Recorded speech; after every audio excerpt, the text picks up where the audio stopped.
ठीक 11:30 बजे बर्जर उसे बुलाने के लिए आया।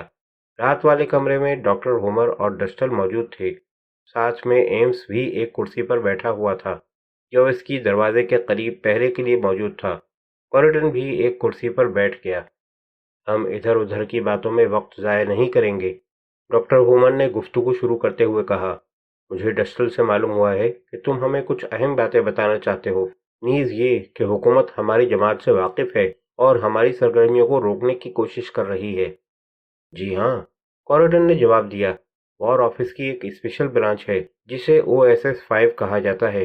वो तुम लोगों की सरगर्मियों से पूरी तरह आगाह हैं। वो जानते हैं कि वजीर खारजा का कत्ल इसी जमात की साजिश से हुआ था। मुल्क में जो हड़तालें हो रही हैं उनमें भी इसी जमात का हाथ है। उन्होंने तुम्हारे एक एजेंट नंबर 12 को पकड़कर उससे काफ़ी बातें मालूम कर ली हैं। इस स्पेशल ब्रांच का सरबराह कौन है? डॉक्टर हुमर ने पूछा। कर्नल हॉवर्ड रिची, कॉरिडन ने जवाब दिया। मैं उसके साथ जंग के दौरान काम कर चुका हूँ। कर्नल एक इंतहाई खतरनाक आदमी है। वो हमारे मुतालिक क्या कुछ जानता है? डस्टल ने पूछा। ये मैं नहीं जानता, मगर मेरा अंदाजा है कि वो तुम लोगों की जमात और इसके तरीक़ेकार के मुतालिक पूरी तरह आगाह है। सफ़ेद पत्थर की अंगूठियों के बारे में भी उसे इल्म है। नंबर 12 ने उसे काफ़ी बातें बताई हैं। अब ये तुम लोग खुद सोच सकते हो कि जो कुछ तुम्हारे ख्याल में नंबर 12 को मालूम था वो सब अब कर्नल लिची को भी मालूम हो चुका है। बर्जर और योविस्की उसकी निगाहों में आ चुके हैं। उसने मुझे इन दोनों से खबरदार रहने की ताकीद की थी। क्या वो इस जगह के बारे में भी कुछ जानता है? डॉक्टर हुमर ने पूछा। नहीं, मगर इतना ज़रूर समझता है कि तुम लोगों का हेडक्वार्टर इसी इलाके में कहीं होना चाहिए। चुनाचे बराबर तलाश में लगा हुआ है और उम्मीद है कि जल्द ही पता चला लेगा। ख़ास तौर से इसलिए कि अब तुमने बर्जर और योविस्की जैसे लोगों को मेंबर बनाना शुरू कर दिया है, जो फौरन उसकी निगाह में आ जाते हैं। डॉक्टर होमर और डस्टल ने एक दूसरे की तरफ मानी खेज निगाहों से देखा। डॉक्टर होमर एम्स की तरफ घूम कर बोला। मिस्टर कॉरिडन हमसे बड़ी अच्छी तरह ताउन कर रहे हैं। मेरा ख्याल है कि हम इस गुफ्तगू को बर्जर और योविस्की की मौजूदगी के बगैर भी जारी रख सकते हैं। एम्स ने तायीद में सर हिलाया। तुम दोनों बाहर निकल जाओ, वो बड़े सपाट लहजे में बर्जर और योविस्की से बोला। जब वो दोनों कमरे से चले गए तो डॉक्टर होमर ने कॉरिडन से पूछा, तुम इस मामले में कब से शामिल हुए? जवाब में कॉरिडन ने मुख्तसर तौर पर तमाम हालात बताए कि किस तरह मिली लाउज का कत्ल हुआ और किस तरह वो ना चाहते हुए भी इस केस में शामिल होने पर मजबूर किया गया।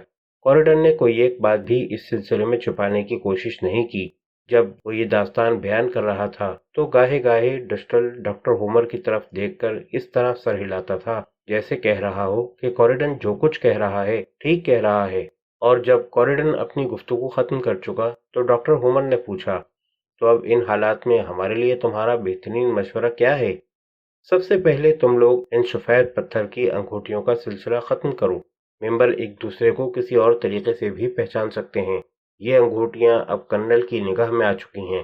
दूसरे नंबर पर अपने तमाम मेंबरों में से स्पेशल ब्रांच के जासूस चुन चुन कर बाहर निकालो। कड़ी छानबीन करके ये इत्मीनान कर लो कि तुम्हारे तमाम मेंबर कहाँ तक काबिल एतमाद हैं। आइंदा के लिए ऐसे गुंडा टाइप लोग जैसे बर्जर और योवेस्की हैं अपनी जमात में शामिल न करो। ऐसे लोगों का कुछ न कुछ पुलिस में रिकॉर्ड होता है। कर्नल लिची इस किस्म के तमाम लोगों पर अपनी नज़र रखता है। कॉरिडन ने अपनी बात खत्म की तो कुछ देर कमरे में खामोशी छाई रही।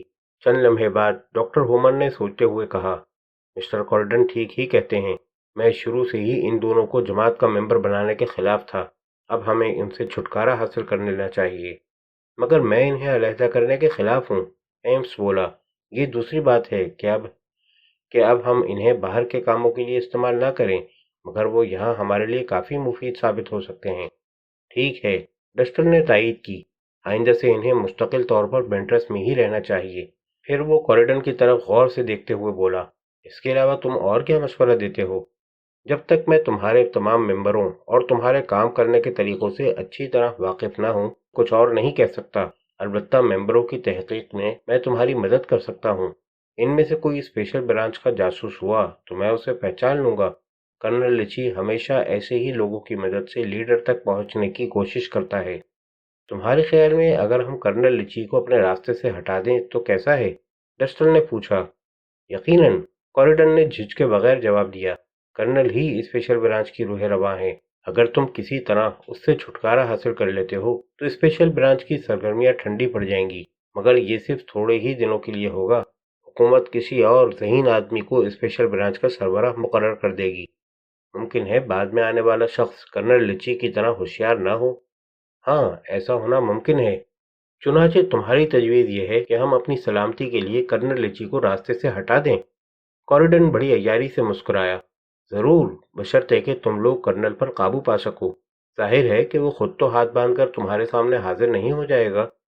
کچھ بھی صحیح، مگر یہ ناممکن تو نہیں ہے، ڈسٹل نے کہا۔ میں اس کا کیا جواب دے سکتا ہوں؟ میرا اندازہ تم لوگوں کے اندازے سے بہتر تو نہیں ہے۔ اچھا، اگر ہم تمہیں یہ کام سپرد کرنا چاہیں تو کیا تم آمادہ ہو جاؤ گے؟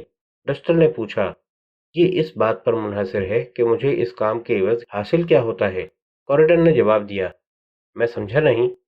میں اس چکر میں پڑا اس لیے ہوں کہ اس سے مجھے مالی فائدہ حاصل ہونا ہے، کوریڈن نے کہا۔ اگر تم لوگ کرنل لچی کو ختم کرنے کے لیے 2000 پاؤنڈ دے سکتے ہو تو میں تیار ہوں۔ 1000 پہلے تمہیں میرے بینک میں جمع کرنے ہوں گے اور 1000 کام ہو جانے کے بعد۔ لیکن تم نے جو کچھ ہمیں بتایا اس سے تو معلوم ہوتا ہے کہ تم اور کرنل لچی بہت اچھے دوست ہو، کرسٹل نے تندیہ لہجے میں کہا۔ میں نے صرف یہ کہا تھا کہ ہم دونوں نے ساتھ ساتھ کام کیا ہے، اور اب تم ہمارے کہنے پر کرنل کو ختم کر دو گے؟ یقیناً، مگر اپنی شرائط پر، کوریڈن نے جواب دیا۔ اور اگر ہم تمہاری شرائط مان لیں تو تم یہ کام کس طرح انجام دو گے؟ ابھی میں کچھ نہیں کہہ سکتا، کوریڈن نے جواب دیا۔ یہ کوئی آسان کام نہیں ہے۔ بڑے غور و فکر کے بعد ایک ایک قدم تفصیل سے سوچ کر کوئی پلان بنانا پڑے گا، لیکن میں اتنا یقین ضرور دلا سکتا ہوں کہ یہ کام ضرور ہو جائے گا۔ ہم لوگ تمہاری پیشکش پر غور کریں گے، ڈسٹل نے جواب دیا۔ ممکن ہے ہم اسے ضروری نہ سمجھیں۔ کرنل لچی کا قتل معمولی بات نہیں ہوگی۔ حکومت اس کا انتقام ہم سے لے گی، یا پھر اگر تم اسے قتل کرنے میں ناکام رہے تو ہمارے لیے اور زیادہ مصیبتیں کھڑی ہو جائیں گی۔ بہرحال، اگر ہم نے یہ کام کرنے کا فیصلہ کیا تو تمہیں پہلے موقع دیا جائے گا۔ اگر تم اس میں کامیاب ہوئے تو ہماری جماعت کے ممبر بنا لیے جاؤ گے اور منہ مانگا انعام دیا جائے گا، اور اگر ناکام ہوئے تو ہمیں تمہاری کوئی ضرورت نہیں ہوگی۔ میں آج تک اپنی کسی مہم میں ناکام نہیں رہا ہوں، تو پھر یہ بات طے ہو گئی کہ اگر میں نے یہ کام کر لیا تو مجھے 2000 پاؤنڈ دیے جائیں گے اور میں تمہاری جماعت کا ممبر بن جاؤں گا۔ ٹھیک ہے؟ ہمیں منظور ہے، ڈاکٹر ہومر اور ڈسٹل نے جواب دیا۔ تو پھر یقیناً میں صحیح لوگوں کے درمیان آ گیا ہوں، کوریڈن نے مسکراتے ہوئے کہا۔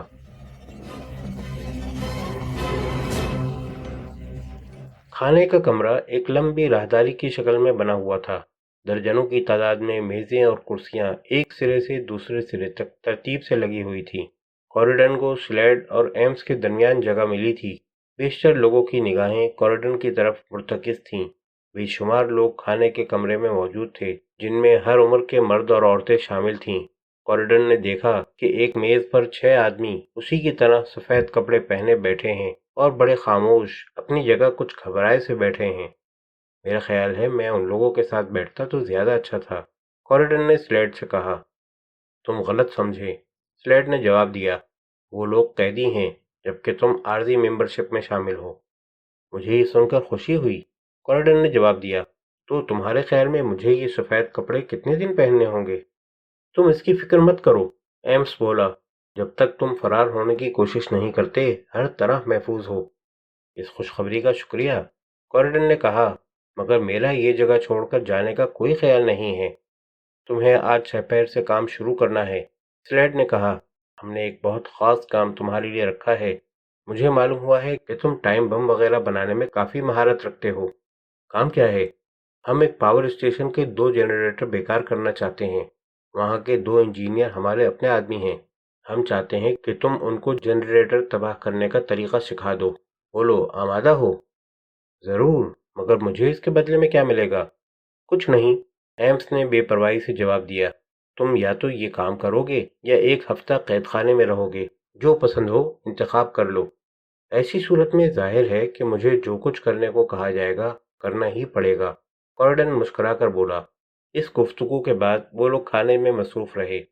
کھانا ختم ہو رہا تھا کہ کوریڈن نے سلیڈ سے کہا، جب سے میں یہاں آیا ہوں اتنی مصروفیت رہی ہے کہ میں تمہاری خوبصورت بہن کی خیریت دریافت کرنا بھی بھول گیا۔ کیسی ہے وہ؟ اوہ، لورین بہت اچھی طرح ہے۔ स्लेट के चेहरे पर एक रंग आकर गुजर गया। क्या मैं उससे मिल सकता हूँ? कॉरिडन ने पूछा। हरगिज नहीं, स्लेट ने जल्दी से कहा। वो हमारी जमात या इस जगह के बारे में कुछ नहीं जानती है। एम्स ने कॉरिडन के कंधे पर हाथ रखकर कहा, हम यहाँ इस किस्म की गुफ्तगू पसंद नहीं करते। उसने कहा, मगर कॉरिडन देख रहा था कि एम्स की निगाहें स्लेट पर जमी हुई कुछ पूछ रही थीं, जैसे उसे ये बात मालूम न थी। क्या तुम अभी तक स्लेट की बहन से नहीं मिले? कॉरिडन ने एम्स से पूछा। वो बड़ी हसीन लड़की है। उसने कमरे में चारों तरफ एक निगाह डाली। मुझे अफसोस है कि तुम्हें यहाँ पसंद करने के लिए अच्छे चेहरे मुयस्सर नहीं आते। भला ये भी कोई लड़कियां हैं? मुझे तो इनमें से एक भी खूबसूरत नजर नहीं आती। ठीक कहते हो, एम्स ने आंखें झपकाते हुए जवाब दिया। ये सब यहाँ काम करने आती हैं। स्लेट ने खुद पर काबू पाते हुए कहा, इनसे ऐसी तवक्कुआत वाबस्ता करना गलती है। सच है, कॉरिडन ने मुस्कुराकर तायीद की। गुलामों की तरह हुक्म की पाबंदी करने के अलावा वो और किसी मसरब की है भी नहीं। कॉरिडन यकीन से तो नहीं कह सकता था, मगर उसे महसूस हो रहा था जैसे एम्स उसकी बातों में दिलचस्पी ले रहा है। वो उसकी तरफ घूमा।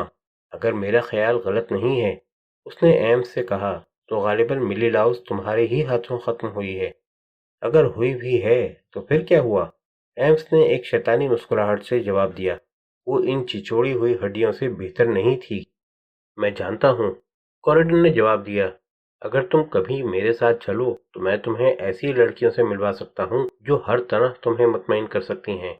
एम्स ने गौर से कॉरिडन की तरफ देखा, मगर कुछ बोला नहीं। कॉरिडन देख रहा था कि एम्स के लिए ये मौजू बड़ा पसंदीदा था। अलबत्ता स्लेट जरूर मुंह बना रहा था।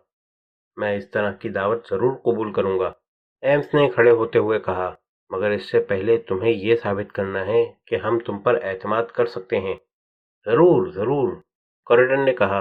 बहरहाल जब भी तुम गए, लुत्फ आ जाएगा। उस दिन दोपहर और शाम का वक्त कॉरिडन ने पावर स्टेशन के दोनों इंजीनियरों के साथ गुजारा। उसने इन्हें बताया कि वो किस तरह जनरेटर्स को नाकारा बना सकते हैं। इन्हें टाइम फ्यूज बांधना सिखाया।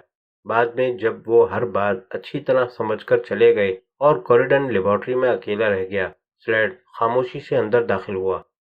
क्या वो तमाम बातें अच्छी तरह समझ गए? स्लेड ने पूछा। हाँ, समझ तो गए हैं और अपना काम कर भी लेंगे, लेकिन मैं ये नहीं कह सकता कि अपनी नादानी से टाइम बम के साथ खुद भी उड़ने से बच सकेंगे या नहीं। अगर वो अपना काम मुकम्मल कर लेते हैं तो फिर उनका जो कुछ भी हो। स्लेड ने कहा और फिर कुछ रुक कर बोला, मैं तुम्हारा शुक्रगुजार हूँगा अगर तुम एम्स के सामने लॉरिन का तज़किरा ना किया करो। वो एक जंगली आदमी है और औरतों का हद से ज्यादा शाइक है। एम्स के सामने लॉरिन का तज़किरा करने पर तुम मुझे कसूरवार नहीं कह सकते, कॉरिडन ने कहा। मैं तो यही समझ रहा था कि लॉरिन भी तुम्हारी जमात की मेंबर है। हरगिज नहीं, स्लेट ने जवाब दिया। उसका चेहरा पीला पड़ने लगा था। तुम ये बात आइंदा किसी के सामने दोहरा ना देना, वरना मेरी मुसीबत आ जाएगी। मैं हैरान हूँ कि आखिर तुम इतनी परेशानी क्यों जाहिर कर रहे हो, कॉरिडन ने कहा। वो तुम्हारी जमात के बारे में बहुत कुछ जानती है। नहीं, वो इस मामले में बहुत ही कम बातों से वाकिफ है। वो भी मेरी गलती की वजह से। फिर भी मैं उसे इस झगड़े में लाना नहीं चाहता। क्यों नहीं लाना चाहते? कॉरिडन ने पूछा। मेरे ख्याल में तो वो तुम्हारी जमात के लिए बहुत ज्यादा करामत साबित हो सकती है। मैं लॉरिन को बहुत चाहता हूँ और ये काम इंतहाई खतरनाक है, स्लेड ने जवाब दिया। अगर तुम इस बारे में अपनी जबान से कुछ ना निकालो तो मैं तुम्हारा एहसानमंद रहूंगा। लेकिन मेरे कुछ न कहने से क्या होगा? डस्टल यकीनन पहले से नहीं, डस्टल इन तमाम बातों से वाकिफ नहीं है, स्लेड ने बात काटते हुए कहा। मुझे तुम्हारी बात पर यकीन नहीं। अगर डस्टल वाकिफ ना होता तो फिर वो मुझे फांसने के लिए लॉरिन को किस तरह इस्तेमाल कर सकता था? कॉरिडन ने एतराज किया। मेरी बात सुनो, स्लेड ने कॉरिडन का बाजू पकड़ते हुए कहा। वो सब कुछ गलती से हो गया था। मुझे हरगिज उसकी इजाजत नहीं देनी चाहिए थी, मगर मुझे डस्टल ने मजबूर कर दिया था। वो इसी की तजवीज थी। जब तुम क्लब में आए तो वो वहीं था। वो जानता था कि तुम कर्नल लिची के लिए काम करते हो। उसने तुम्हें और उस जासूस को मिली लाउस के फ्लैट में जाते हुए भी देखा था। उसने लॉरिन को तुमसे दोस्ती करने पर आमादा किया। मैं कसम खा के कह सकता हूँ कि लॉरिन को कुछ भी मालूम नहीं था कि इन बातों का मकसद क्या है। अगर एम्स को जरा भी शुबा हो गया कि वो हमारी जमात के बारे में कुछ जानती है, तो वो लॉरिन को यहाँ लाकर किसी कोठरी में कैदी बनाकर डाल देगा। और तुम्हें मालूम ही है कि इसका मतलब क्या होगा। जोश में आने की ज़रूरत नहीं है। कॉरिडन ने जवाब दिया, मैं लॉरेन को खुद भी बहुत पसंद करता हूँ और उसे कोई नुकसान पहुँचाना नहीं चाहता, मगर मुमकिन है अब देर हो गई हो। एम्स इतना बेवकूफ़ नहीं है। जब मैंने लॉरेन का जिक्र किया था तो उसने बड़ी हैरत से तुम्हारी तरफ देखा था। अगर लॉरेन यहाँ लाई जा चुकी है, स्लेड ने माथे से पसीना पोंछते हुए कहना शुरू किया, मगर कॉरिडन ने उसकी बात काट दी। तुम फिक्र मत करो, उसने कहा। अगर एम्स ने मुझसे कुछ और तफसील मालूम करनी चाहिए तो मैं कुछ ऐसी बातें करूंगा जिससे उसके दिमाग का सारा शुबा खत्म हो जाए। तुम उससे जो कुछ कहो जरा सोच समझ कर कहना। स्लेड बोला, वो बहुत खतरनाक आदमी है।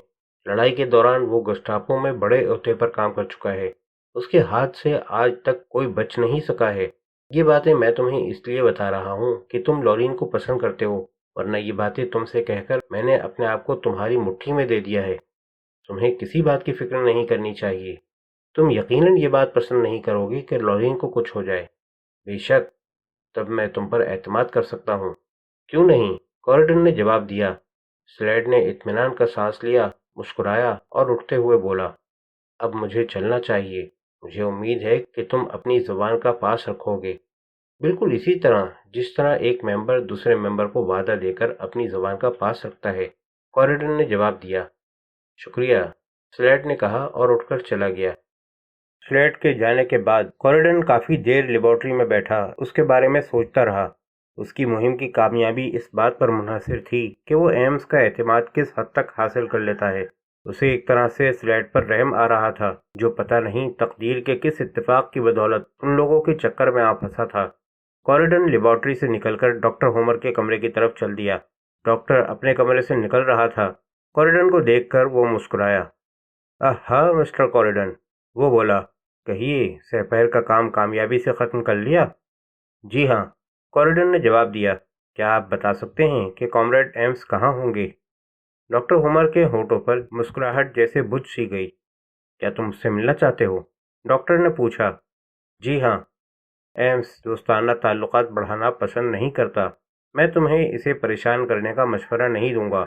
अगर कोई काम हो तो तुम मुझे बता सकते हो।